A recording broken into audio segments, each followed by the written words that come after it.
देखिए, दूध में से क्रीम को कैसे अलग किया जाता है, कौन सी विधि होती है, उस विधि का नाम और उस विधि के उपयोग, कहाँ कहाँ पर उपयोग किया जाता है इस विधि का। तो एक अपकेंद्रित विधि होती है जिसको बोलते हैं मंथना। अपकेंद्रित विधि साधारण भाषा में उसको मंथना बोलते हैं, मथ करके उसको। तो अपकेंद्रित विधि का उपयोग होता है दूध में से मक्खन को अलग करने के लिए या दही में से घी को अलग करने के लिए भी इसी विधि का उपयोग किया जाता है। अपकेंद्रित विधि के द्वारा दूध में से मक्खन को अलग कर लिया जाता है। कहाँ कहाँ पर उपयोग होता है इसका, जांच प्रयोगशाला में रक्त और मूत्र की जांच करने में, जब लेबोरेटरी में जाते हैं खून की और मूत्र की जांच कराने के लिए, तो लैब टेक्नीशियन क्या करता है, रक्त को निकाल करके एक परखने में डालता है, फिर उस परखने को एक मशीन होती है छोटी सी, मशीन में डालता है, फिर वो मशीन घूमती है। जैसे घूमती है तो इसमें से रक्त के जो अलग अलग अणु होते हैं वो अलग हो जाते हैं, क्योंकि यह विधि भी घुमाने वाली होती है, जिस तरह से बतानी होती है दही में से घी निकालते हैं, उसी तरह की मशीन होती है वो। और इसी तरह से मूत्र को भी बोतल में डाल करके उस मूत्र को फिर वो उस मशीन में डालता है, मशीन है वो चारों तरफ चक्कर लगाती है, ये घूमता है अंदर ही अंदर, और घूमने से जो उसके अवयव होते हैं वो अलग हो जाते हैं। तो पहला इसका उपयोग किया जाता है जांच प्रयोगशाला में रक्त और मूत्र की जांच करने में। दूसरा होता है घरों व डेयरी में दूध में से मक्खन को निकालने में। दूध में कितना मक्खन है इसकी जांच करने के लिए घरों में इसी विधि का उपयोग किया जाता है, और डेयरी में भी इसी विधि का उपयोग किया जाता है। डेयरी उद्योग में जाते हैं तो वहां पर बोतल में दूध लेता है, वो छोटा सा मशीन में रहता है, मशीन के अंदर घूमता है, दूध पूरा दूध घूमने जाता है, घूमने से दूध में जो मक्खन होता है वो बाहर आ जाता है। तीसरा होता है आपका रक्त में से नशीले पदार्थों की जांच करने में, अगर कोई नशीला पदार्थ लेता है, खिलाड़ी को खेल के मैदान में जाते हैं तो उसकी जांच करते हैं, तो अगर कोई नशीला पदार्थ है तो फिर रक्त की जांच करते हैं, रक्त में वो नशीला पदार्थ अलग हो जाता है। जिस तरह शराब पिए व्यक्ति की अगर मृत्यु हो जाती है उसकी जांच करते हैं तो उसका ब्लड सैंपल लेते हैं, ब्लड में वो जांच कर लेते हैं कितनी शराब की मात्रा है। तो रक्त में नशीले पदार्थ की जांच करने में भी इसी विधि का उपयोग किया जाता है। दूसरा जो आपका अगला प्रश्न है वह दो घुलनशील द्रव के मिश्रण को पृथक करने की विधि का नाम उपयोग बताइए। घुलने वाले नहीं, घुलनशील द्रव है, दोनों के दोनों घुलनशील पदार्थ हैं, दोनों घुल रहे हैं, तो इनको अलग करने के लिए किस विधि का उपयोग किया जाता है। तो एक विधि होती है पृथक्करण की। तो घुलनशील द्रव के मिश्रण को पृथक करने के लिए पृथक्करण की का उपयोग किया जाता है। कहां पर होता है इसका उपयोग, एक तो तेल तथा जल के घुलनशील मिश्रण को पृथक करने में पृथक्करण की या पृथक्करण विधि का उपयोग किया जाता है। एक जहां पर धातु का शोधन होता है, आगे बढ़ोगे आप, धातु के शोधन में भी पृथक्करण विधि का उपयोग किया जाता है। क्या होता है इसमें इस तरह का कीप होता है,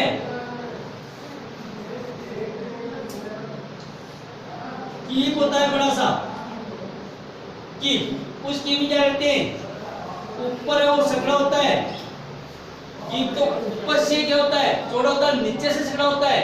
ये क्या होता है, ऊपर से सकड़ा होता है, नीचे से चौड़ा होता है। यहाँ पर क्या लगा होता है, वाल लगा होता है, एक वाल लगा होता है।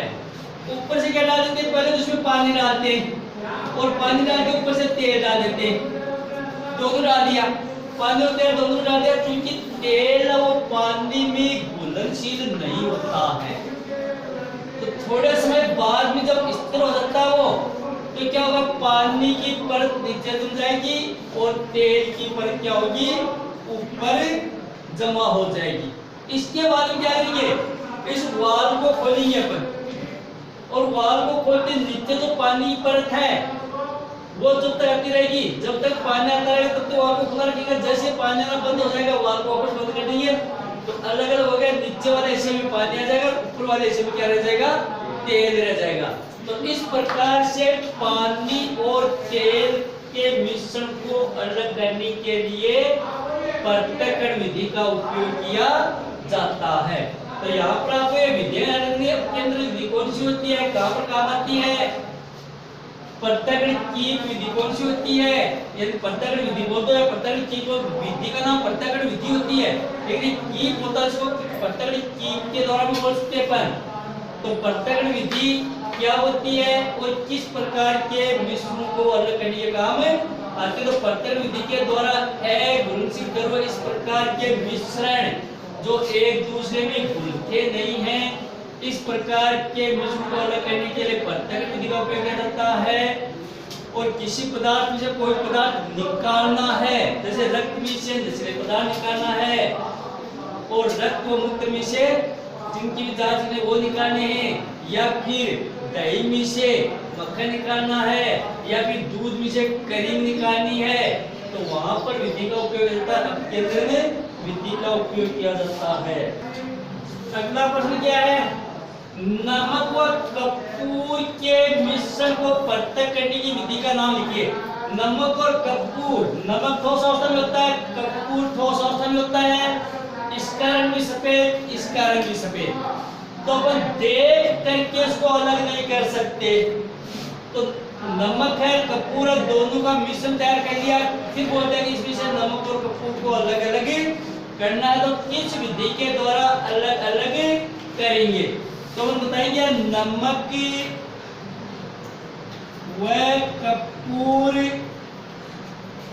के मिश्रण को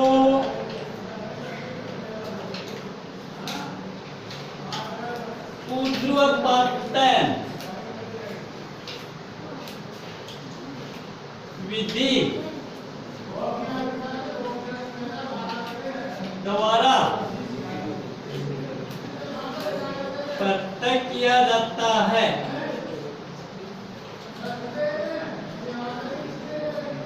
किस विधि के द्वारा? ऊर्ध्वपातन विधि के द्वारा। ऊर्ध्वपातन विधि के द्वारा अलग किया जाता है। ये विधि तो सुना था, ऊर्ध्वपातन, उस विधि के द्वारा अलग किया जाता है। ऊर्ध्वपातन विधि कौन सी होती है? पहले परिभाषा लगाएंगे अपने यहाँ पर ऊर्ध्वपातन की। तो ये तो विधि की ऊर्ध्वपातन विधि द्वारा इसको अलग किया जाता है। क्या होता है ऊर्ध्वपातन?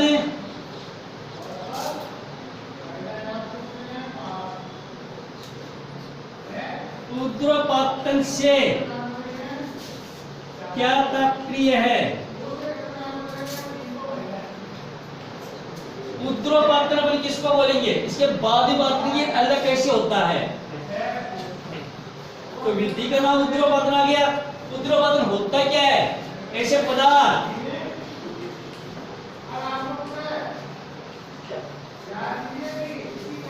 जिनको गर्म करने पर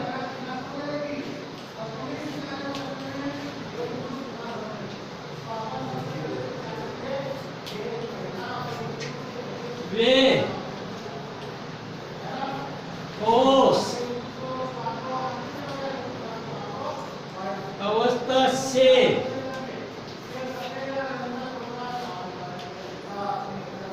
सीधे ही गैसीय अवस्था में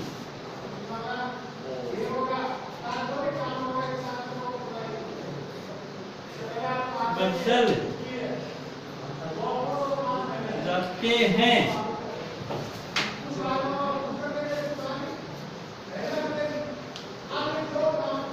ऊर्ध्वपातित पदार्थ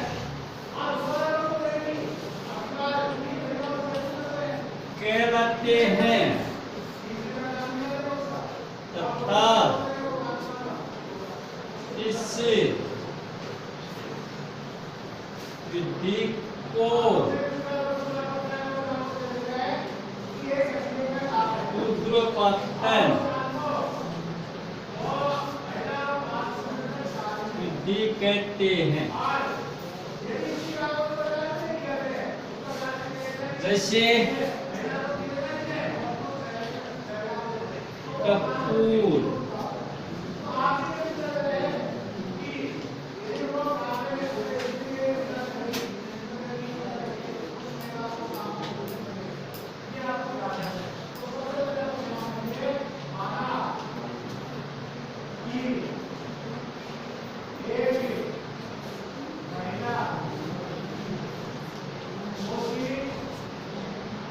कौन से?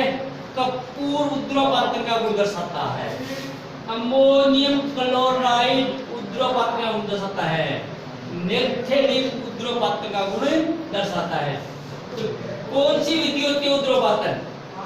ऐसे पदार्थ जिनको गर्म करने पर ठोस अवस्था से सीधी गैसीय अवस्था में बदल जाते हैं, ऊर्ध्वपातित पदार्थ कहलाते हैं तथा इस विधि को ऊर्ध्वपातन विधि कहा जाता है। जैसे कपूर आपका ठोस अवस्था में होता है कपूर,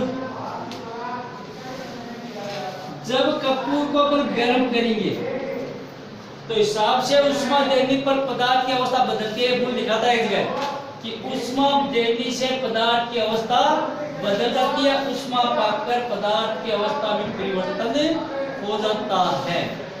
तो हिसाब से जैसे बर्फ होती है आपकी ठोस अवस्था में होती है, बर्फ को जब गर्म करेंगे अपन तो बर्फ पिघल करके कौन सी अवस्था में आ जाएगी? जल में बदल जाएगी, जो द्रव अवस्था होती है। और इनको गर्म करेंगे अपन तो फिर भाप बन जाती है, जिसको गैसीय अवस्था बोलते हैं। तो गर्म होता है पहले ठोस है, ठोस को जब गर्म करते हैं तो द्रव अवस्था में जाती है, और द्रव को और गर्म करते हैं तो वो गैसीय अवस्था में आ जाती है। बर्फ को गर्म किया ठोस अवस्था है, ताप दिया उसको तो जल बन गया बर्फ का, जो द्रव अवस्था होती है। और गर्म किया इसको तो भाप बदल करके पानी उबल कर जाएगा, तो उसकी गैसीय अवस्था होती है। तो ठोस से द्रव बनता है, द्रव से गैस बनता है। लेकिन कपूर के साथ ऐसा नहीं होता। कपूर को जब किसी बर्तन में रख करके अपन गर्म करेंगे तो एक बार तो हम ठोस अवस्था दिखाई देगी, जैसे इसको गर्म करेंगे ये अवस्था बीच में खा जाएगा वो, और सीधा किसमें बदल जाएगा? गैसीय अवस्था में जाएगा। यानी कहने का मतलब है कि कपूर को जब किसी बर्तन में रख के अपन गर्म करते हैं तो कपूर एक बार तो अपन ठोस अवस्था में दिखाई देगा, इसके बाद द्रव अवस्था में दिखेगा, धीरे धीरे भाप बन करके उड़ जाएगा। तो कपूर है वो ऊर्ध्वपातन का गुण दर्शाता है। इसी प्रकार से अमोनियम क्लोराइड को अगर गर्म करते हैं तो यह भी ठोस अवस्था से सीधा ही गैसीय अवस्था में चला जाता है। नेफ्थेलिन को जब गर्म करते हैं पर तो नेफ्थेलिन है वो भी ठोस अवस्था से सीधा गैसीय अवस्था ग्रहण कर लेता है। तो इस प्रकार के पदार्थ होते हैं प्रकृति में, कुछ जो ठोस अवस्था में जो जिनको अगर गर्म करते हैं तो ठोस अवस्था से बिना द्रव अवस्था ग्रहण किए ही, यानी द्रव अवस्था ग्रहण नहीं करता है, वो सीधा ही कहां पर चला जाता है? गैसीय अवस्था में चला जाता है। इस प्रकार के पदार्थ को ऊर्ध्वपातित पदार्थ कहते हैं, और जो विधि होती है इस विधि को ऊर्ध्वपातित विधि कहा जाता है। ये गुण दर्शाता है कपूर, अमोनियम क्लोराइड और नेफ्थेलिन। और यहाँ पर प्रश्न है आपका कि नमक और कपूर दोनों मिले हुए हैं, इनके मिश्रण को अलग करना अपन को, तो इनके मिश्रण को गर्म करने के लिए क्या करेंगे?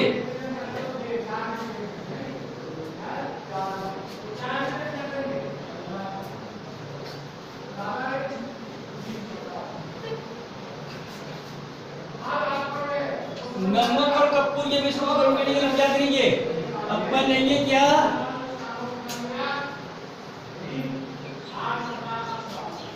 एक फ्लास्क लेंगे।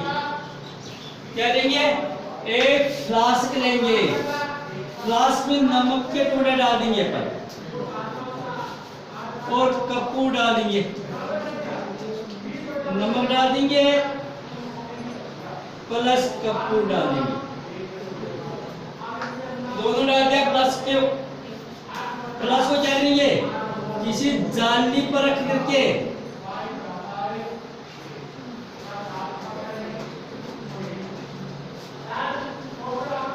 किस पर रखेंगे? जाली पर रखेंगे। इस जाली को नीचे स्टोव से गर्म करेंगे, इसको बर्नर की सहायता से। उसको बर्नर से गर्म करेंगे।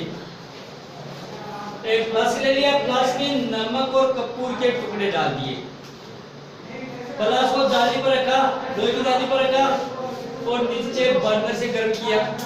जब बर्नर को चलाएंगे अपन तो लोहे की जाली क्या होगी, गर्म होगी, गर्म होने पर फ्लास्क गर्म होगा। जैसे जैसे बर्नर चलता रहेगा जाली गर्म होती रहेगी, फ्लास्क गर्म होता रहेगा। अब फ्लास्क जैसे गर्म होगा तो फ्लास्क में तो नमक है, कपूर है, दोनों गर्म होंगे। तो कपूर है क्योंकि नमक ठोस अवस्था में है, गर्म होगा। अगर गर्म करते हुए तो द्रव अवस्था में रहेगा, ज्यादा हिंसर आए। लेकिन कपूर को जैसे ताप मिलेगा, क्योंकि कपूर उद्रवपतित पदार्थ है, तो कपूर को जैसे ताप मिलेगा उष्मा मिलेगी, कपूर है वो भाप बन करके फ्लास्क के मुंह से बाहर निकल जाएगा। और सारा का सारा कपूर है वो भाप बन करके गैस अवस्था ग्रहण करके फ्लास्क से बाहर हो गया, फ्लास्क में बच क्या गया, सिर्फ नमक बच गया। तो दो मिश्रण था, एक नमक और एक कपूर। कपूर तो चला गया बाहर बन करके, फ्लास्क में बच क्या गया, नमक बच गया। इसलिए अपन बता देंगे कि नमक और कपूर के मिश्रण को इकट्ठा करने के लिए उद्रवपातन विधि का उपयोग किया जाता है। प्रयोग करके बताएंगे अपन। तो एक फ्लास्क लेते हैं, फ्लास्क में नमक और कपूर का मिश्रण डालते हैं, फ्लास्क को लोहे की जाली पर रखते हैं, जाली को बर्नर की सहायता से गर्म करते हैं। जैसे उष्मा मिलेगी कपूर गर्म होकर के ठोस अवस्था से गैसीय अवस्था ग्रहण कर लेगा, द्रव अवस्था करेगा नहीं, गैसीय अवस्था ग्रहण करके फ्लास्क से बाहर निकल जाएगा। फ्लास्क के पंजे में क्या बचेगा, नमक के टुकड़े बच जाएंगे। इस तरह से दोनों को क्या कर लिया जाता है, अलग अलग कर लिया जाता है। वो प्रश्न आपका पुष्प की पंखुड़ियों के निचोड़, पुष्प की जो पंखुड़ियां होती है उसको निचोड़ने से जो रंग मिलता है, उस रंग में से अलग अलग रंगों को कैसे पृथक किया जाता है। पुष्प की जो पंखुड़ियां होती है, इन पंखुड़ियों को निचोड़ देंगे, निचोड़ने से इनसे रंग प्राप्त होता है। वो रंग अकेला है या विभिन्न प्रकार के रंगों से मिलकर बना होता है, इसको कैसे अलग किया जाता है। या फिर जो काली स्याही होती है, उस काली स्याही में सिर्फ एक ही प्रकार का रंग होता है, या वो काली स्याही अन्य रंगों से मिलकर बनी होती है। उस काली स्याही में से अन्य रंगों को अलग करने की विधि का क्या नाम होता है, उसको बोलते हैं क्रोमेटोग्राफी। क्रोमेटोग्राफी नाम की विधि होती है। उस क्रोमेटोग्राफी विधि के द्वारा पंखुड़ियों के निचोड़ से जो रंग प्राप्त होता है उसमें से विभिन्न रंगों को अलग किया जाता है। या काली स्याही कितनी प्रकार के रंगों से मिलकर बनी होती है, उन रंगों को भी इसी क्रोमेटोग्राफी विधि द्वारा अलग किया जाता है। कहाँ पर उपयोग किया जाता है इस क्रोमेटोग्राफी विधि का, एक तो डाई विषय विभिन्न रंगों को अलग करने में, काली स्याही के जो रंग होते हैं उन रंगों को अलग करने में क्रोमेटोग्राफी विधि का उपयोग किया जाता है। प्राकृतिक जो रंग होते हैं, प्रकृति के द्वारा बने जो रंग होते हैं, जैसे पंखुड़ियों का रंग है, फूलों का रंग है, तो प्राकृतिक जो रंग होते हैं वो कैसे बनते हैं, इनका जो मूल तत्व होता है जिसको पिगमेंट बोलते हैं, यानी कैसे फूल रंगीन दिखाई देते वो रंगता थोड़ा देखो प्राकृतिक रूप से रंगीन होते हैं वो, तो फूल रंगीन क्यों दिखाई देते हैं, इनका जो प्राकृतिक तत्व होता है पिगमेंट, उस पिगमेंट को अलग करने में भी क्रोमेटोग्राफी विधि का उपयोग किया जाता है।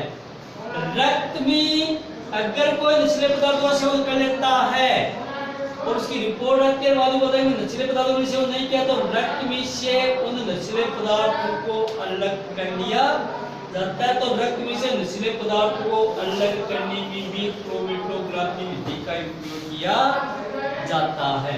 तो यह आपकी होती है क्रोमेटोग्राफी विधि, जो फूलों के रंग को अलग करने के काम आती है, स्याही के जो अलग अलग रंजक होते हैं उसको अलग करने के काम में आती है, रक्त में से नशीले पदार्थों को पृथक करने के काम आती है। वायु में से गैस को पृथक करने की विधि का क्या नाम होता है? तो एक विधि होती है जिसका नाम था प्रभाजी आसवन विधि। पिछली क्लास में पढ़ा था शायद, पेट्रोलियम का शोधन किया था। पेट्रोलियम के शोधन में भी एक विधि काम आती है प्रभाजी आसवन विधि, इसमें अनेक पदार्थ निकले थे। डीजल निकला था, पेट्रोल निकला था, कोल निकला था, कोलता निकला था, स्नेक तेल निकला था और अंत में डामर निकली थी। तो प्रभाजी वायु में से गैसों को भट्ट करने की प्रभाजी आसवन विधि का उपयोग किया जाता है। अगला जो प्रस्ताव है, किसी अशुद्ध नमूने से शुद्ध कॉपर सल्फेट प्राप्त करने की विधि कौन सी होती है? तो वो होती है क्रिस्टलीकरण विधि। अशुद्ध विष से शुद्ध धातु, दो धातु का मिश्रण होता है, एक शुद्ध होती है एक अशुद्ध होती है। तो क्रिस्टलीकरण विधि के द्वारा अशुद्ध विष से शुद्ध धातु निकाली जाती है। कहां पर काम आती है? समुद्री जल से जो नमक प्राप्त होता है वो शुद्ध नहीं होता, वह अशुद्ध होता है। तो समुद्री जल से जो नमक प्राप्त होता है उसमें शुद्ध नमक प्राप्त करने के लिए क्रिस्टलीकरण विधि का उपयोग किया जाता है। अशुद्ध नमूने से फिटकरी को शुद्ध करने में भी इसी विधि का उपयोग किया जाता है। अशुद्ध फिटकरी में से शुद्ध फिटकरी प्राप्त करने के लिए भी इसी विधि का उपयोग किया जाता है।